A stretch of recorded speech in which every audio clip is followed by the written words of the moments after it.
Nama saya Alvin Lim dari LQ Indonesia Law Firm.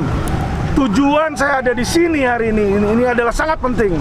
Kenapa saya bilang penting? Saya tidak mau pemimpin negara dan Kapolri hanya memberikan janji manis.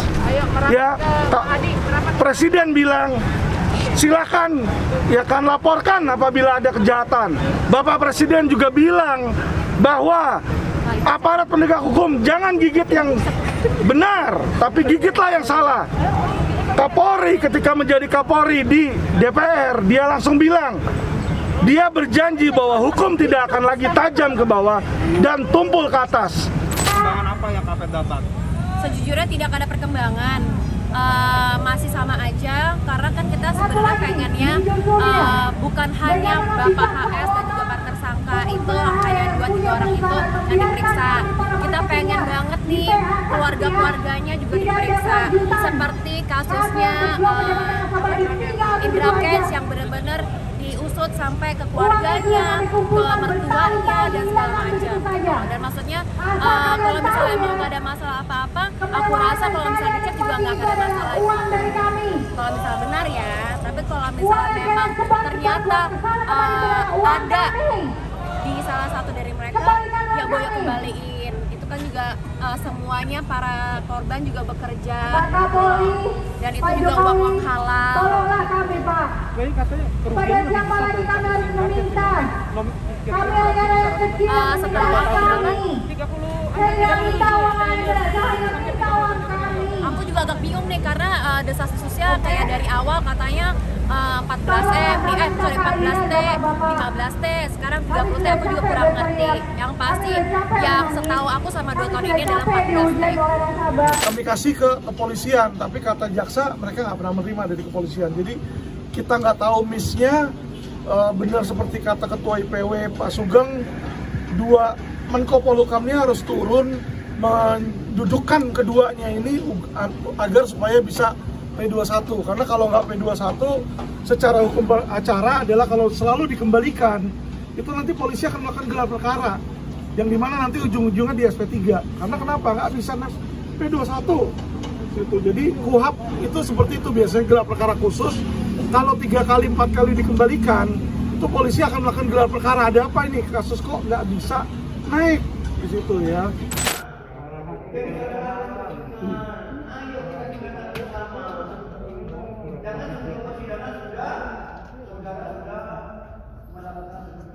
Tadi datangin aja nggak datang. Apa yang akan kita dengar?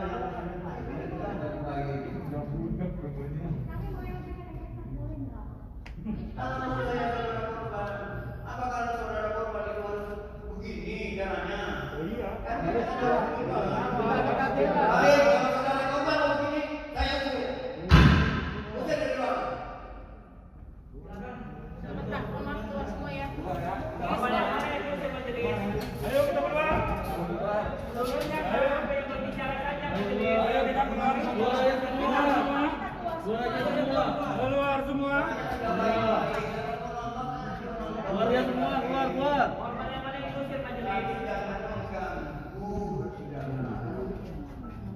Kalau mengganggu, saya usir.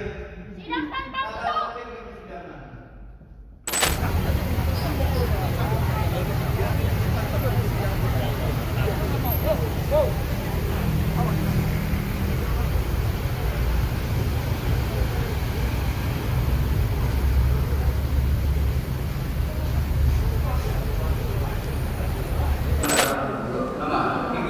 Memerintahkan agar pendapatan kerja segera dikeluarkan dari rumah tahanan kepada saudara kita aku oleh kuasa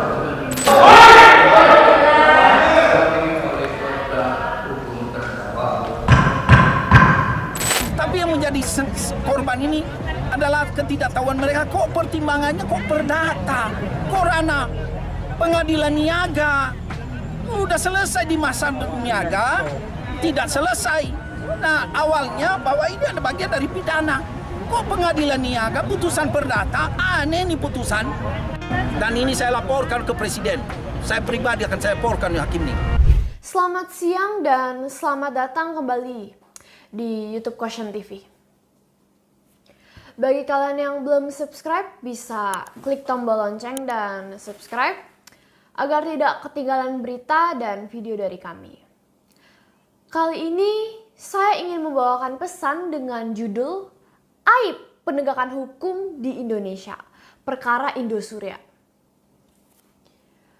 Pada hari Selasa, tanggal 24 Januari 2023 adalah hari bersejarah bagi Indonesia, di mana PN Jakarta Barat menggelar sidang putusan perkara Indosuria dengan terdakwa Henry Surya.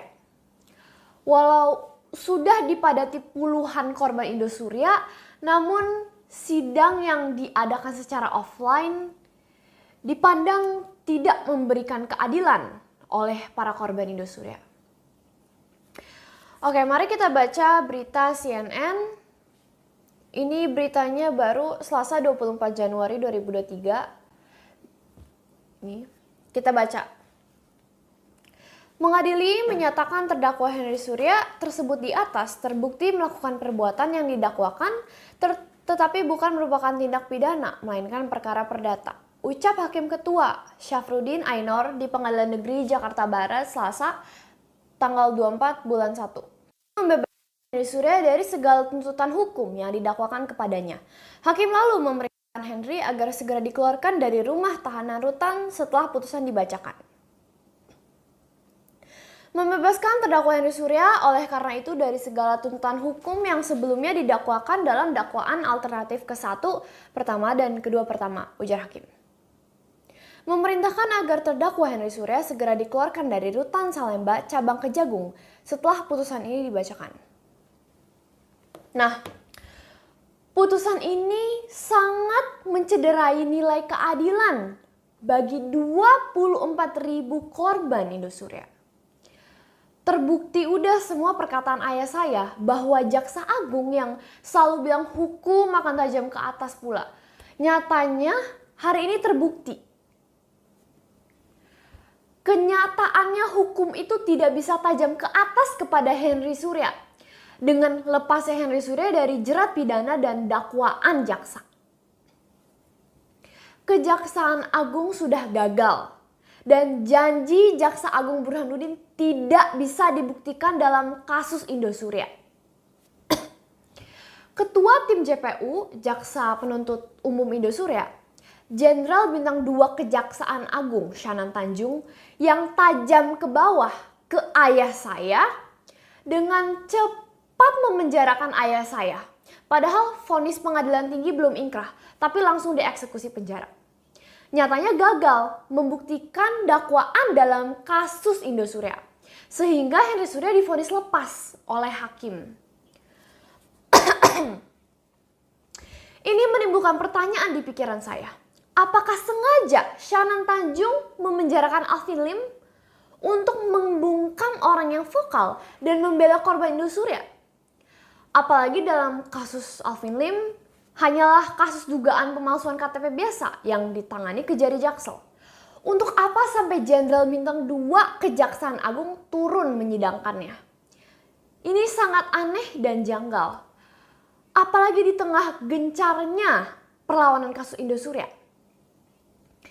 Ayah saya sebelumnya sudah memperingatkan adanya mafia di Kejagung yang awalnya ayah saya mengungkapkan modus P19 mati itu. Modus P19 mati petunjuk agar penyidik Mabes memeriksa seluruh 14.600 korban di seluruh Indonesia. Itu adalah modus Syanan untuk melepaskan Indosuria dan kawan-kawan. Petunjuk yang diminta oleh jaksa itu bisa kami bilang mustahil untuk dipenuhi, ya. Istilahnya tuh kalau menurut opini hukum saya mustahil untuk dipenuhi. Dua hal yang petunjuk itu yang menurut kami mustahil adalah nomor satu, ya, diminta untuk dilakukan audit. Jadi polisi ini diwajibkan melakukan audit melalui auditor independen di luar. Tapi yang diaudit bukan perusahaannya. Karena kenapa? Hasil audit dari perusahaannya sudah ada. Dari Koperasi Indonesia sudah ada. Tapi bukan itu yang diminta jaksa. Jadi jaksa minta yang diaudit itu adalah seluruh korban yang menjadi korban Indosuria, seluruh orang yang menjadi korban Indosuria, ya itu antara 14.000 sampai 15.000-an orang diaudit satu persatu oleh auditor. Nggak mungkin lah itu, ya kan? Nah, terus petunjuk kedua yang juga tidak mungkin adalah petunjuk nomor 90 ini ya. Petunjuk nomor 90 ini adalah berisi agar penyidik melakukan pemeriksaan terhadap semua saksi korban. Kalau tadi auditornya yang melakukan audit, kali ini yang petunjuk nomor 90 ini meminta agar penyidik melakukan pemeriksaan atau BAP dari semua saksi korban di seluruh Indonesia. Ini juga nggak mungkin teman-teman ya. Namun berhasil digagalkan ayah saya ketika diviralkan tentang modus P19 mati. Lalu kemudian Shannon Tanjung dengan penuh semangat memimpin sidang untuk memenjarakan ayah saya. Seolah koruptor kelas kakap dan teroris perlakuannya. Dan setelah ayah saya dibungkam, jaksa Shannon Tanjung membanggakan diri dengan mendakwa Henry Surya dan seolah-olah mencecer Henry Surya. Padahal ketika banyak korban mau bersaksi dan mau mengeluarkan aspirasi di persidangan, hakim yang menyuruh korban Indosuria untuk keluar ruangan, sama sekali jaksa Shannon Tanjung tidak membela para korban dan tidak memintakan waktu kepada majelis hakim agar para korban boleh menyampaikan aspirasinya. Kemudian dibuatlah surat tuntutan seolah-olah Shannon memberikan tuntutan tinggi 20 tahun. Padahal dakwaan jaksa jelas-jelas memberikan celah lepas. Dan pemeriksaan saksi dan ahli sama sekali tidak maksimal dalam pembuktian pidana. Jaksa juga tidak mencecar peranan Henry Surya dalam pidana menghimpun dana masyarakat. Dan malah terfokus pada transaksi perdata. Seolah mengarahkan ke perdata. Juga JPU tidak maksimal dalam menanyai ahli koperasi. Terutama apakah boleh koperasi menghimpun dana di luar anggota koperasi. Juga nggak digali pula tentang jenis izin koperasi, yaitu daerah DKI Jakarta saja. Hal ini menimbulkan dugaan kenapa pemeriksaan dilakukan dengan sangat lemah dan basa-basi saja. Juga masyarakat umum tahu dalam praktek mafia hukum seringkali putusan pengadilan dibeli dari majelis hakim melalui oknum jaksa. Kadang sudah merupakan paket. Seperti yang video Mahfud menjelaskan. Melalui berbagai cara yang menurut dakwaan yang disampaikan oleh Kejaksaan Agung sungguh merupakan kejahatan yang keji terhadap orang yang punya modal-modal kecil dipercayakan ke koperasi. Indosuria ternyata sebesar sekitar 106 triliun itu dihabiskan, uangnya dicuri, disalahgunakan. Nanti jaksa nuntut begini, hakim mutus begitu.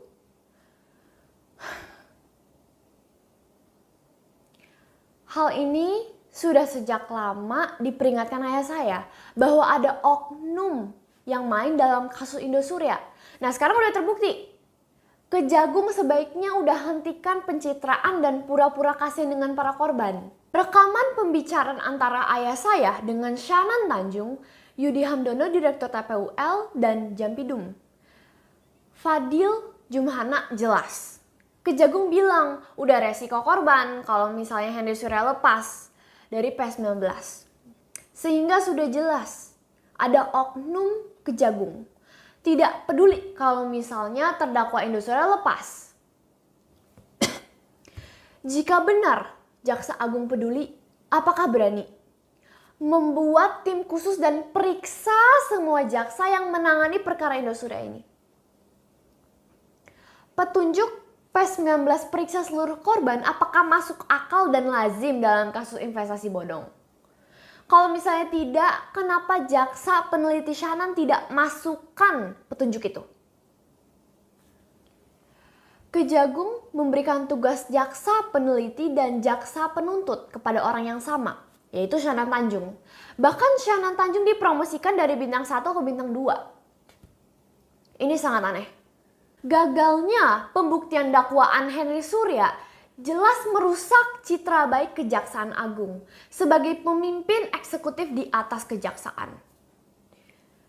Presiden memiliki tanggung jawab untuk membersihkan mafia hukum.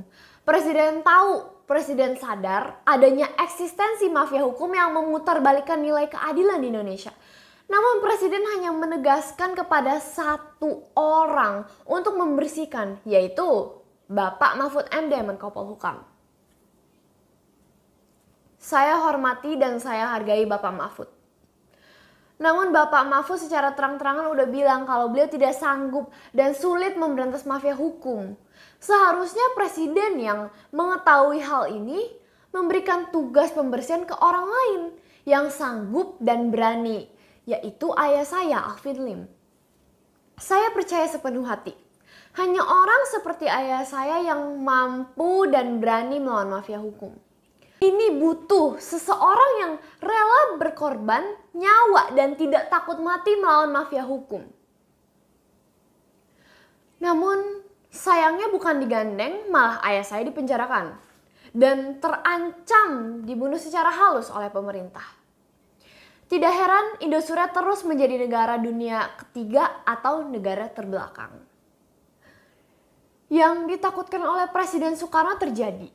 Mirisnya terjadi saat pemerintah dipegang oleh terah keturunan Soekarno. Indonesia secara resmi dan secara terang-terangan dijajah oleh oknum mafia hukum. Jika hukum bisa dijual belikan dan menjadi komoditas para penjahat, bagaimana dan perusahaan asing bisa masuk ke Indonesia? Apa jaminan mereka jika suatu saat dana modal asing dicuri oleh mafia lokal? Maka para investor asing tidak akan mendapatkan keadilan dan tidak mau lagi berdagang di Indonesia. Hal ini menjadi sebab banyaknya pabrik tutup di Indonesia dan pindah ke negara lain. Juga patut diketahui bahwa secara langsung dampak bobroknya penegakan hukum membuat masyarakat Indonesia tidak percaya akan institusi keuangan di Indonesia. Karena tidak adanya perlindungan pemerintah, sehingga akan menurunkan GDP Indonesia yang akan berimbasnya turunnya ekonomi di Indonesia. Uang adalah panglima. Uang akan merubah moralitas dan mental masyarakat Indonesia. Masyarakat golongan berduit nggak bakal takut lagi akan hukum. Karena mereka tahu uang bisa beli keadilan. Apalagi ada Menteri Jokowi yang bilang orang baik bukan di Indonesia tempatnya, tapi di surga. Ini buat saya berpikir ya, berulang kali apa yang ada di pikiran Luhut Panjaitan sampai berbicara seperti itu. Pemerintah saja tidak mau masyarakat menjadi orang baik. Apakah uang lebih penting daripada moral dan kebajikan? Hal ini membuat saya sadar bahwa seiring berjalannya waktu dan kemajuan teknologi bukan membuat orang takut akan Tuhan atau Allah, tapi membuat manusia menjauh dari Tuhan. Seharusnya tugas pemerintah melindungi masyarakat dan memastikan keadilan bagi seluruh rakyat Indonesia. Namun nyatanya, keadilan adalah bagi si pemilik uang, karena uang adalah panglima. Tentu saja Henry Surya bisa lolos dari jeratan hukum pidana. Tapi sebagai orang beragama, saya yakin penjahat gak bakal lolos dari hukuman Tuhan nanti di alam baka. Masyarakat kelas bawah di era mafia hukum cuma bisa berdoa dan berdiam diri. Karena kalau misalnya vokal, ya akan seperti ayah saya, dikriminalisasi dengan tuduhan hoaks dan ujaran kebencian. Ayah saya yang menyuarakan tentang kasus Indosuria malah menerima 185 laporan polisi dan yang diadukan jaksa dengan dalam hal pencemaran nama baik dan ujaran kebencian kepada kejaksaan.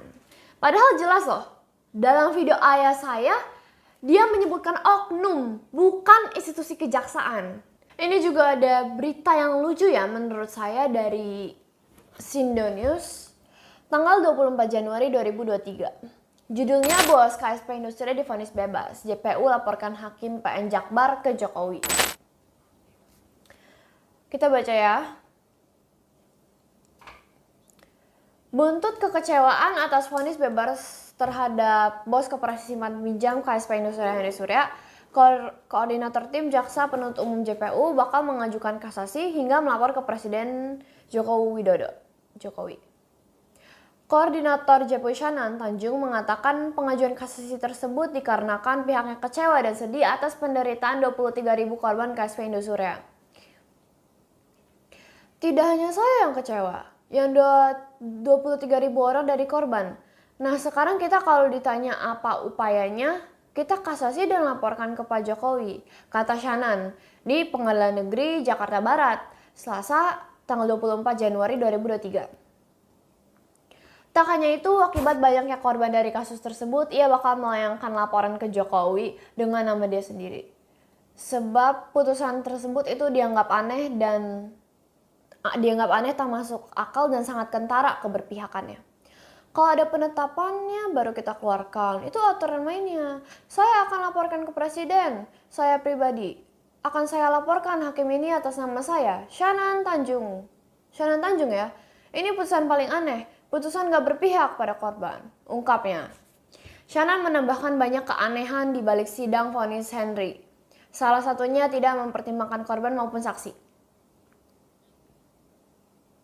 Nah, dari kita baca ada beberapa hal yang lucu ya. Kenapa saya bilang lucu? Karena ukuran Jaksa Jenderal Bintang 2 masa ngelaporin Hakim PN Jakbar ke Presiden. Ini Jaksa Bintang 2 ngerti hukum apa enggak? Kalau misalnya diduga ada pelanggaran etik, hakim itu harusnya dilaporin ke Komisi Yudisial dan Bawas Mahkamah Agung, bukannya ke Presiden. Kalau misalnya ada keluhan sebagai Jaksa Bintang 2 harusnya lapor ke Jaksa Agung. Nanti Jaksa Agung yang lapor ke Presiden. Ini kan lucu. Jaksa langsung lapor ke Presiden, padahal dia yang buat dakwaan. Dia juga yang gagal membuktikan. Sekarang dia lapor ke Presiden. Apakah agar kelihatan seolah-olah dia peduli dan mau melakukan hal ekstra? Udahlah, nggak usah ditutup-tutupin. Masyarakat bisa menilai. Ada satu hal lagi yang lucu dari jaksa ini. Yang kita hadirkan 62 orang saksi korban. Kita hadirkan itu tempo hari 300 orang. Mengejar waktu, maka terbatas itu tidak satupun mengaku anggota koperasi. Mereka nasabah yang dijanjikan dapat bunga 9-12%, ujarnya. Jadi, Jaksa Shanan dalam persidangan hanya hadirkan dan periksa 62 orang saksi korban. Lalu Shanan sebut mengejar waktu terbatas maka tidak bisa memeriksa lebih banyak korban. Shanan apakah lupa petunjuk nomor 60 dari P19 dia ke Dirtipideksus bahwa meminta penyidik memeriksa dan BAP seluruh 14.600 korban di seluruh Indonesia. Kalau misalnya benar diperiksa 14.600 korban, apakah akan cukup waktu untuk memeriksa seluruh korban di depan pengadilan? Kalau misalnya nggak cukup, buat apa mengharuskan penyidik Mabes periksa seluruh 14.600 korban Indosuria? Mungkin orang awam bisa tertipu dan terkecoh. Namun ayah saya tidak bisa terkecoh dan melihat bahwa ini hal yang tidak masuk akal. Bagi seseorang jaksa yang lurus memberikan petunjuk impossible atau mustahil dipenuhi. Ingat Pak, uang itu nggak dibawa mati. Jalankan aja amanah sebagai jaksa yang bersih. Modus P19 mati ini udah mencederai keadilan. Anda yang buat dakwaan Indosuria, Anda yang gagal membuktikan, sekarang Anda yang menyalahkan Hakim PN Jakbar dan mau lapor ke Presiden. Di mana jiwa kesatria jenderal bintang 2. Berani berbuat, ya harus berani bertanggung jawab. Anda menuntut ayah saya 6 tahun penjara. Sekarang Anda mengalami kegagalan. Tuhan itu adil. Seharusnya Anda bantu ayah saya melawan kriminal kerah putih. Bukannya malah memenjarakan lawyer yang vokal. Dan yang satu-satunya berani melawan penjahat kelas kakap. Sekarang Anda dicurangi penjahat kelas kakap. Baru minta lapor presiden. Ayah saya di dalam penjara sudah terdiagnosa gagal jantung dan ginjal kronis. Udah disuruh ke dokter, ke rumah sakit.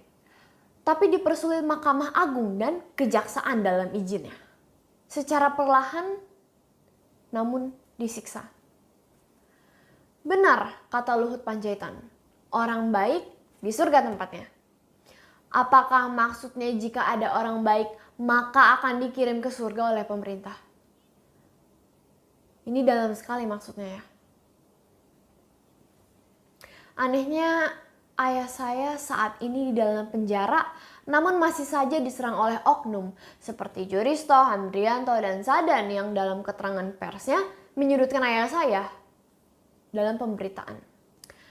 Padahal terlapor oknum penggemplang investasi bodong seperti Raja Sabta Oktohari yang dilaporkan polisi sampai saat ini masih bebas berkeliaran. Sekali lagi ini bukti nyata bahwa uang adalah panglima.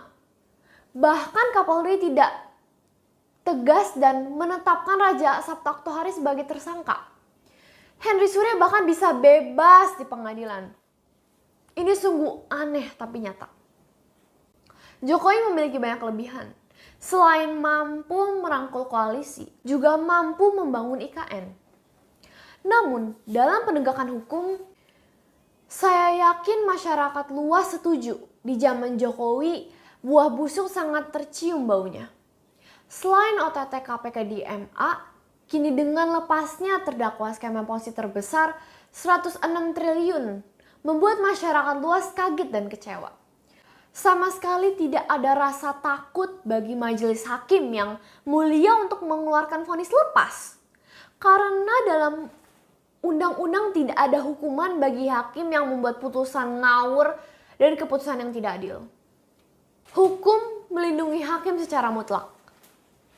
Memperoleh imunitas atau kekebalan hukum. Walau hakim membenarkan yang salah atau menghukum orang yang tidak salah. Wakil Tuhan hanyalah julukan. Nyatanya banyak oknum hakim menjadi mafia hukum. Seperti 2 hakim agung yang di OTT KPK. Lepasnya Henry Surya memberikan angin segar bagi para penjahat kerah putih bidang keuangan di Indonesia. Bahwa perbuatan pidana di bidang keuangan dapat dikategorikan sebagai perbuatan perdata. Ini sangat mencederai nilai keadilan. Satu hal lagi yang perlu diwaspadai adalah lepasnya Henry Surya memberikan celah bagi Henry Surya untuk kabur ke luar negeri. Kejaksaan Agung seharusnya lekas menempatkan Henry Surya dan Jun Indria dalam cekal. Ini karena Suwito Ayub, salah satu tersangka industri juga kabur dalam proses penyidikan di kepolisian. Sikap kata lepasnya Henry Surya memberikan dampak negatif terhadap penegakan hukum di Indonesia dan menurunkan tingkat kepercayaan masyarakat terhadap penegakan hukum. Era mafia hukum sudah berjalan. Ayah saya menyampaikan pesan kepada seluruh korban Indosuria. Beliau prihatin bahwa beliau tidak bisa membantu beracara dan berteriak vokal karena beliau ditahan. Ayah saya meminta agar para korban Indosuria bersatu dan mengajukan aksi damai di depan Istana Negara. Indosuria harus menjadi atensi pemerintah. Negara tidak boleh kalah melawan mafia. Kehormatan bangsa dan penegakan hukum tidak boleh kalah melawan penjahat. Bangunkan Presiden Jokowi yang sedang berfokus pada pemilu Presiden 2024 bahwa tugas beliau ini belum selesai sampai 2024. Ingatkan beliau bahwa dengan jabatan yang tinggi terdapat juga tanggung jawab yang besar. Jangan terus beralasan presiden tidak bisa mengintervensi penegakan hukum. Itu hanya alasan orang malas mengerjakan tugas.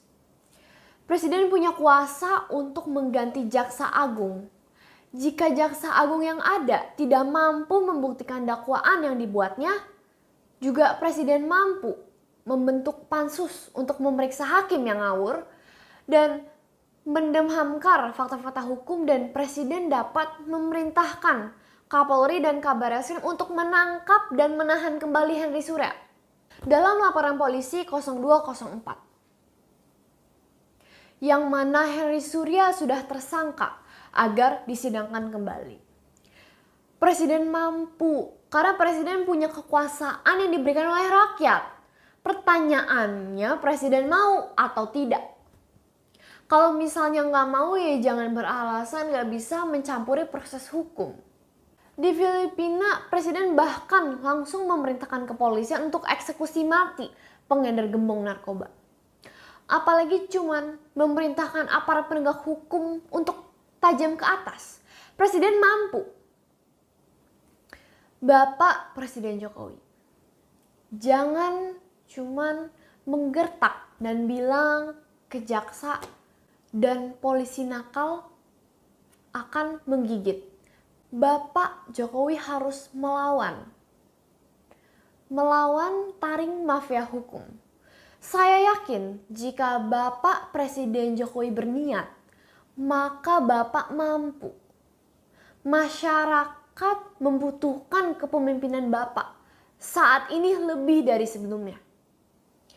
Ayah saya bahkan meminta tolong untuk membantu masyarakat karena ayah saya tidak mampu membantu, mengingat posisinya sekarang sedang berada di dalam lapas.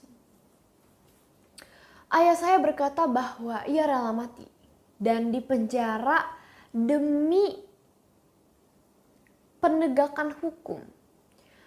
Presiden pun seharusnya punya rasa nasionalis dan cinta pada masyarakatnya melebihi ayah saya. Mohon atensi kasus investasi bodong. Jika penjahat menang, maka masyarakat yang menjadi korban akan lebih terpuruk dan pemerintah gagal sebagai pelindung masyarakat.